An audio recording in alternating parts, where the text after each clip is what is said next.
क्वेश्चनों में आज हम लोग जो है पढ़ेंगे भौतिक विज्ञान का पहला लेसन है, या आप कहें विज्ञान का 11वां लेसन आपका है। दूरी समय ग्राफ है। आज हम गति के बारे में कुछ बातें हम लोग पढ़ लिए हैं। दूरी समय ग्राफ भी पढ़ेंगे और विस्थापन समय ग्राफ भी, दोनों। जैसे दूरी समय ग्राफ से हम चाल की गणना करते हैं, विस्थापन समय ग्राफ से हम वेग की गणना करते हैं।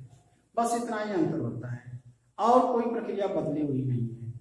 यदि हम दूरी और समय के बीच ग्राफ खींचते हैं तो समय और दूरी, ये दूरी और समय के बीच एक ग्राफ खींचते हैं तो उसी को हम दूरी समय ग्राफ कहते हैं।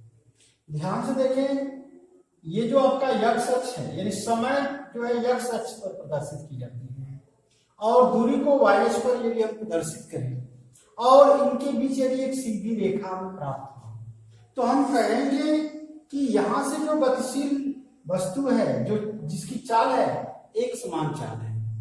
अगर ये वेग, अगर ये विस्थापन हो जाए, ये समय हो जाए, तो ये देखिएगा एक समान वेग है। ये किसको दर्शाएगा? एक समान वेग को दर्शाएगा। आप थोड़ा सा ध्यान देंगे, यहाँ पर हम दूरी के बारे में, पहले इसी के बारे में पढ़ लेते हैं। ये दूरी है, ये विस्थापन है। दूरी और विस्थापन के बीच खींचा गया जो ग्राफ होता है, दूरी समय ग्राफ कहलाता है।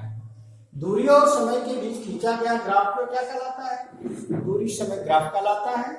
दूरी को हम जो है y अक्ष पर प्रदर्शित किए हुए हैं और समय को x अक्ष पर प्रदर्शित किए हुए हैं। अब ध्यान से देखेंगे, यदि ये आपका मूल बिंदु है, ये जो x अक्ष और y अक्ष को जो काटते हैं उनको मूल बिंदु कहते हैं, और मूल बिंदु से चलने वाला जो पिंड है, यदि एक सीधी रेखा अगर बना दे तो हम कहेंगे कि इसकी जो चाल है वह एक समान चाल है। अब थोड़ा सा देखेंगे, असमान से चलते हुए किसी गतिमान वस्तु की दूरी समय ग्राफ एक जो टेढ़ी मेढ़ी रेखा होगी या वक्र बनेगा। अगर ये देखें, ये दूरी है और ये समय है, और यहाँ पर जो मूल बिंदु आपका है, यहां से पिंड चलना प्रारंभ करता है, तो समय तो बढ़ रहा है, लेकिन जो विस्थापन है, जो दूरी है, वो घट रही है, अर्थात घटती चाल से गतिमान है। यानी ये जो पिंड जो चलेगा उसकी चाल क्या हो रही है? घट रही है। यहाँ पर जो चाल है वह क्या हो रही है? बढ़ रही है। यहाँ पर एक असमान चाल है जो सामंजस्य नहीं है।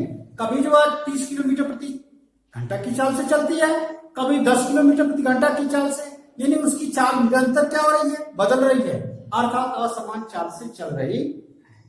यदि कोई पिंड विरामावस्था में है, तो विरामावस्था में है तो ये देखेंगे कि जो आपका जो ग्राफ बनेगा वह जो समय के समानांतर प्राप्त होगा। कह रहा है कि विरामावस्था में किसी वस्तु की दूरी समय ग्राफ में समय अक्ष के समानांतर एक सरल रेखा होगी। समय अक्ष की जब समानांतर अगर रेखा प्राप्त हो जाए तो वह कैसा है? विरामावस्था में, क्योंकि समय तो परिवर्तित हो रहा है लेकिन वस्तु की स्थिति परिवर्तित नहीं हो रही है। इसका मतलब वह है वह विरामावस्था में ही होगी, अर्थात वह जो विरामावस्था में, जैसे हम कोई वस्तु अगर आज रखते हैं यहाँ पर और कल भी आएंगे तो उसी स्थिति में ही पड़ी रहती है, अर्थात समय तो व्यतीत हो गया लेकिन वस्तु की स्थिति यदि परिवर्तित न हो तो हम कहेंगे कि वह किस अवस्था में है? विराम अवस्था में है। अब हम जो विस्थापन समय ग्राफ के बारे में अगर बात करें तो दूरी को हटा दें तो विस्थापन समय में भी हम बात करते हैं। थोड़ा सा आप ध्यान से देखें कि विस्थापन समय ग्राफ में भी सेम प्रक्रिया है। सेम प्रक्रिया मतलब दूरी को हटा करके विस्थापन अगर कर दिया जाए तो ये जो सभी जो ग्राफ बनते हैं इसी प्रकार से बनेंगे। जैसे हम मान लें कि ये जो हम ग्राफ खींच रहे हैं, ये जो आपका x डैश अक्ष और ये क्या है? y और y डैश है, ये हमारा मूल बिंदु है।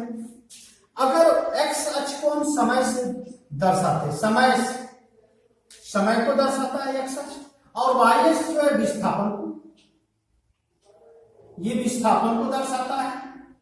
ठीक है, ये विस्थापन को दर्शाता है, ये समय को दर्शाता है। ये समय वाला है और ये किस वाला है? विस्थापन वाला। अगर समय और विस्थापन के बीच एक ग्राफ खींचा जाए और एक सीधी रेखा प्राप्त हो जाए, इस तरह से अगर कोई सीधी रेखा प्राप्त होती है तो ध्यान से देखेंगे कि यह जो एक समान वेग कहलाएगा।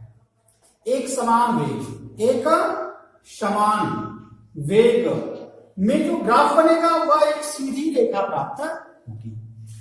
विस्थापन और समय के बीच यदि एक सीधी सीधी रेखा प्राप्त हो जाए तो उसको हम क्या कहेंगे, एक समान वेग कहते हैं। थोड़ा सा दूसरा देखेंगे, ये हम ग्राफ खींच लिए, ये हमारा मूल बिंदु है, ये x डैश है, x है, ये y और y डैश है। अगर ये देखें ध्यान से, ये समय हमारा है, समय है, और ये क्या है, विस्थापन है। ये हमारा क्या है, विस्थापन। ध्यान से देखेंगे, ये विस्थापन है और ये क्या है, समय है। अगर इसके बीच अगर ये देखें इस तरह से, अगर आपको वक्र प्राप्त हो जाए तो ये होगा कि वेग घट रहा है। क्या हो रहा है, घटते वेग से गतिमान, यानी कि वेग का घटने का क्रम, वेग यानी वस्तु का वेग घट रहा है, वस्तु का वेग घट रहा है, यानी कि घटते हुए वेग में जो है वस्तु गतिमान है। यदि यही ग्राफ जो है इधर से इस तरह से हम खींच दें, ये x डैश है, ये x है, ये y और ये y डैश है, ये वो है और ये आपका इस तरह से है, ये जो है समय है और ये क्या है, विस्थापन है, ये विस्थापन यश है। तो ध्यान से देखेंगे, ये वेग के बढ़ने का, यानी कि वस्तु का वेग बढ़ रहा है, वस्तु का वेग बढ़ रहा है, यानी ये वेग घट रहा है और ये वेग क्या हो रहा है, बढ़ रहा है। और यहां पर वेग जो है क्या है, एक समान है। अब थोड़ा सा ध्यान से देखेंगे, यदि ये जो आपका जो है एक्स डैश, ये वाई वाई डैश है, ये मूल बिंदु है, ये यहाँ पर है, फिर यहाँ पर इस तरह से, फिर इस तरह से, फिर इस तरह से। देखिएगा, यहाँ पर वेग बढ़ा है, फिर यहाँ पर वेग घट गया, यहाँ पर वेग बढ़ा, यहाँ पर घट गया, यहाँ पर वेग बढ़ गया। तो अर्थात एक बार बढ़ रहा है, एक बार घट रहा है, अर्थात असमान वेग कहलाएगा। कौन सा वेग कहलाएगा, असमान वेग कहलाएगा।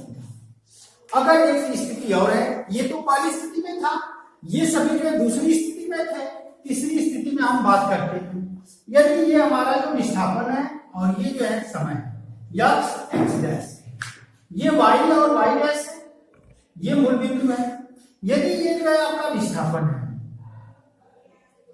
विस्थापन है, ये विस्थापन हो गया और ये क्या हो गया, समय।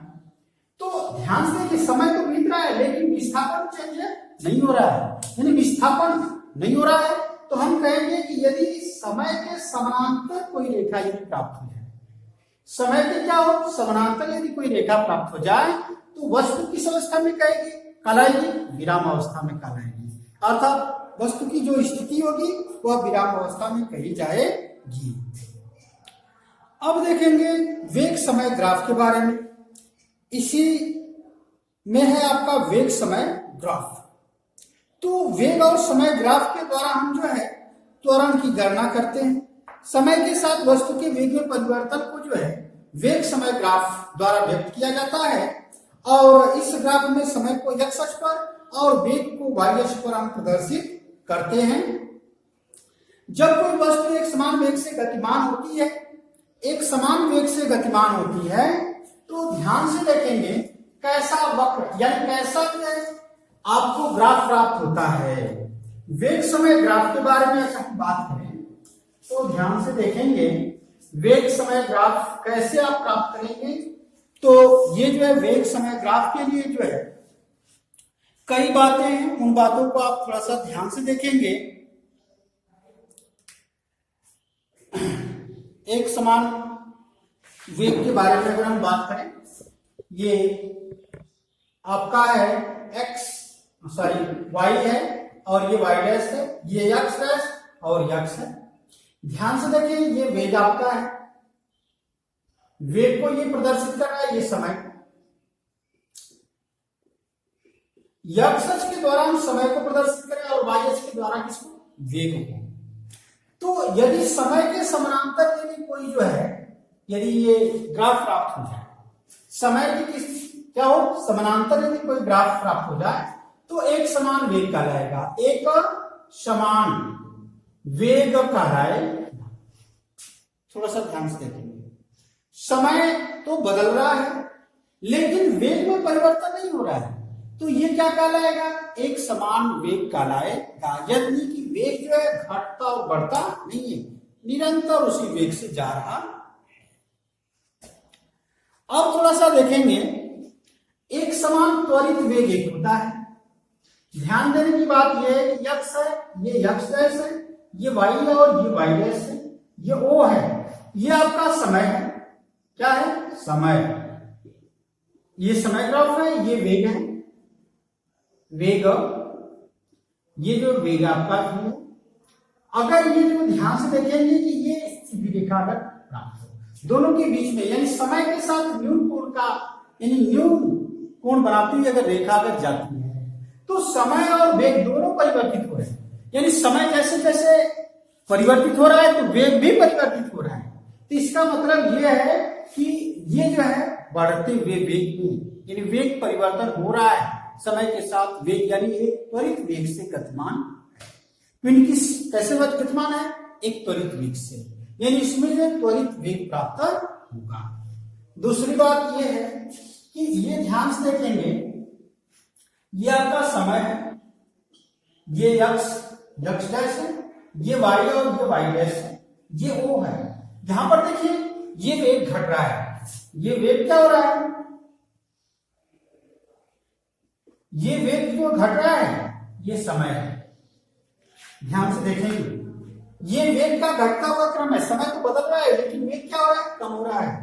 और यदि यहीं पर देखा जाए, ये ग्राफ आपका है तो ये जो वेग है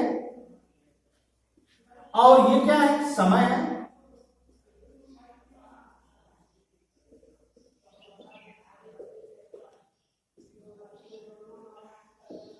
तो ये ध्यान से देखेंगे वेग का बढ़ता हुआ क्रम, त्वरित वेग, ये एक समान वेग, ये वेग का घटता रूप है। ये जो है आपका वेग का बढ़ता रूप है, यानी कि ये बढ़ रहा है वेग इसमें और इसमें क्या हो रहा है? वेग घट रहा है। इसमें एक समान वेग है, इसमें त्वरित वेग है। थोड़ा सा आगे आप पढ़ेंगे हम लोग जो है असमान वेग के बारे में, जिसमें असमान वेग का मतलब होता है एक टेढ़ी मेढ़ी रेखा प्राप्त है। जैसे ये वाई एक्स डैश और ये एक्स, ये वाई और ये वाई डैश, ये ओ बिंदु है, ये जा रहा है, ये फिर ये और ये इस प्रकार से। तो देखिए यहाँ पर वेग जो भी है ये बढ़ रहा है फिर घट रहा है, ये पहले बढ़ा है, ये समय है, ये बढ़ा है फिर घट गया, फिर बढ़ गया फिर घटा, यानी एक समान असमान वेग, यानी इसमें वेग का क्या हो रहा है? बार बार परिवर्तन हो रहा है। एक बार वेग घट जाता है, दूसरी बार वेग बढ़ जाता है, फिर घटता है फिर बढ़ता है। यहाँ पर अगर ये बिंदु अगर निर्देशित कर दे A B C D और E, तो ध्यान से देखेंगे A बिंदु पर वेग बढ़ा है तो B बिंदु पर घटा है, फिर C बिंदु पर बढ़ गया, फिर D बिंदु पर घट गया, फिर E बिंदु पर क्या हो गया? बढ़ रहा है। यानी इस प्रकार से हम देखें तो वेग का निरंतर परिवर्तन हो रहा है, अर्थात हम कहेंगे कि पिंड जो गतिमान है वह असमान वेग से गति कर रहा। इस वीडियो में हम लोग जो है यहीं तक पढ़ेंगे। अगली वीडियो में हम लोग जो है वेग समय संबंध के लिए जो है गति के समीकरण का जो है निगमन करेंगे। धन्यवाद।